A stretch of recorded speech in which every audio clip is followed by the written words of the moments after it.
Juana de Arco, una campesina que cambió el curso de la historia. La historia está llena de héroes, pero pocos como Juana de Arco. Imagina a una joven de solo 19 años liderando un ejército en uno de los conflictos más largos y devastadores de la historia, la Guerra de los 100 años.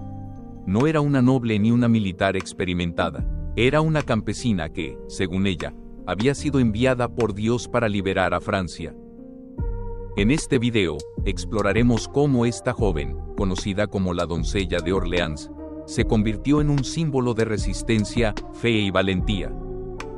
La Guerra de los 100 años, que se extendió de 1337 a 1453, fue mucho más que una lucha por tierras, fue un conflicto que definió naciones, identidades y generaciones enteras. Francia estaba al borde del colapso, dividida y debilitada, mientras Inglaterra parecía invencible. En medio de esta desesperación, Juana surgió como una figura improbable.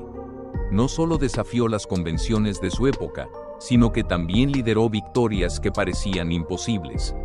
Pero su historia no es solo de gloria, también está marcada por la traición, el sacrificio y un final trágico que solo engrandeció su legado.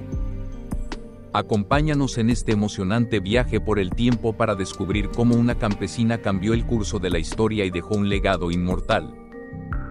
Porque Juana de Arco no solo luchó por Francia, luchó por un ideal que aún resuena hoy, el poder de la fe y la determinación frente a la adversidad. Para entender a Juana de Arco, primero debemos comprender el contexto de la Guerra de los 100 años. Este conflicto comenzó en 1337 entre dos potencias, Inglaterra y Francia. Pero no era solo una disputa territorial, era una lucha por el poder, la legitimidad y la supervivencia. Eduardo III de Inglaterra reclamaba el trono francés, argumentando derechos dinásticos debido a su ascendencia. Mientras tanto, la dinastía Valois, liderada por los reyes franceses, defendía su posición como soberanos legítimos. Esta disputa dinástica desencadenó una guerra que se prolongaría por más de un siglo.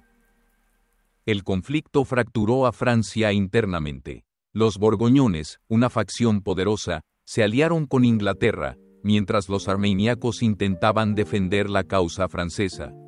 Esto dejó al país en un estado de caos, ciudades sitiadas, aldeas devastadas y un pueblo hambriento. Carlos VII, el delfín de Francia, se encontraba en una posición precaria. Sin una coronación oficial, su legitimidad era constantemente cuestionada. Mientras tanto, Inglaterra avanzaba, consolidando su control sobre regiones clave como Normandía y conquistando territorios al norte del país. Fue en este panorama desolador donde surgió Juana. Nacida en 1412 en Domremy, una pequeña aldea, era hija de campesinos. Pero Juana no era una joven común. A los 13 años, comenzó a escuchar voces que identificó como mensajes divinos de San Miguel, Santa Catalina y Santa Margarita. Estas voces le encomendaron una misión extraordinaria: liberar a Francia y llevar al delfín a Reims para su coronación. Contra toda lógica, Juana convenció a los líderes franceses de su misión divina. Se presentó ante Carlos VII, quien, desesperado por una señal de esperanza, decidió darle una oportunidad. Le entregó un ejército, marcando el inicio de su increíble viaje. En un mundo donde las mujeres eran relegadas al hogar, Juana no solo desafió las normas sociales, sino que también desafió las probabilidades. El primer gran desafío de Juana llegó en 1429, la liberación de Orleans. Esta ciudad, sitiada por los ingleses, era crucial para la supervivencia de Francia. Sin ella, el camino hacia el sur quedaría abierto para los invasores. Juana llegó al frente con una convicción inquebrantable. Vestida con una armadura blanca y portando un estandarte que representaba a Dios, inspiró a un ejército desmoralizado. Sus estrategias, aunque simples, estaban impulsadas por una energía renovadora. Bajo su liderazgo, las fuerzas francesas atacaron con una ferocidad que sorprendió a los ingleses. Juana lideraba desde el frente, desafiando las flechas y las catapultas. En un momento crítico, fue herida por una flecha, pero regresó al campo de batalla tras vendarse rápidamente. Este acto de valentía encendió el espíritu de sus hombres. En solo 9 días, Orleans fue liberada.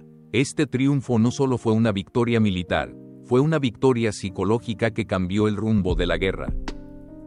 Con Orleans asegurada, Juana puso su mirada en Reims, donde Carlos VII debía ser coronado.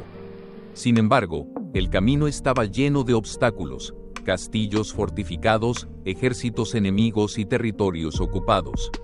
A pesar de ello, Juana lideró una campaña brillante, recuperando ciudades clave como Jarieau, Beaugency y Bataille. En julio de 1429, Carlos VII fue coronado en la Catedral de Reims. Juana, de pie a su lado, se convirtió en la encarnación de la esperanza y el heroísmo francés.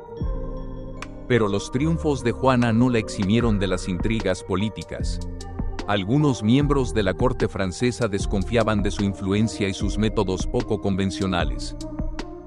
En mayo de 1430, Juana fue capturada por los borgoñones mientras defendía la ciudad de Compiègne. Vendida a los ingleses, fue sometida a un juicio por herejía. Durante meses, soportó interrogatorios y presiones, pero nunca renegó de su misión ni de las voces que guiaron su vida.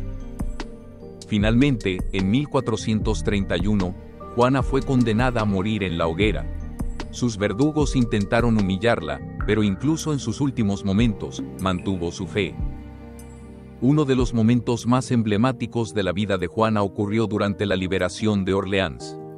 Cuando fue herida por una flecha, muchos pensaron que abandonaría el campo de batalla. Pero Juana, demostrando un coraje sobrehumano, se extrajo la flecha, se vendó la herida y volvió a liderar el ataque. Este acto no solo inspiró a sus tropas, sino que también desconcertó a los ingleses, quienes comenzaron a verla como una figura casi mística. Otro momento crucial fue su juicio en Rouen. Durante el proceso, los inquisidores intentaron desacreditarla con preguntas capciosas. Juana respondió con ingenio: si no lo estoy, espero que Dios me ponga allí, y si lo estoy, espero que Dios me mantenga allí. El día de su ejecución, Juana pidió un crucifijo y lo sostuvo mientras las llamas la envolvían. Sus últimas palabras fueron un grito de fe: Jesús, Jesús. Este acto de valentía final convirtió su muerte en un sacrificio heroico, asegurando su lugar en la historia como mártir. Aunque Juana murió en 1431, su impacto fue duradero. En 1453, Francia finalmente ganó la Guerra de los 100 años, recuperando la mayor parte de su territorio. El sacrificio de Juana unió a Francia en un momento crítico. Su historia se convirtió en un símbolo de resistencia y esperanza. En 1920, fue canonizada como santa, confirmando su lugar como una de las figuras más influyentes de la historia. Su vida y legado nos recuerdan que incluso en los momentos más oscuros, una sola persona puede cambiar el curso de la historia. Juana de Arco nos enseña que el coraje y la fe pueden superar cualquier obstáculo. Su legado perdura como un recordatorio de lo que significa luchar por tus convicciones, incluso cuando todo está en tu contra. ¿Te inspira la historia de Juana? Déjanos tu opinión en los comentarios y suscríbete para descubrir más historias épicas en Crónicas de Guerra.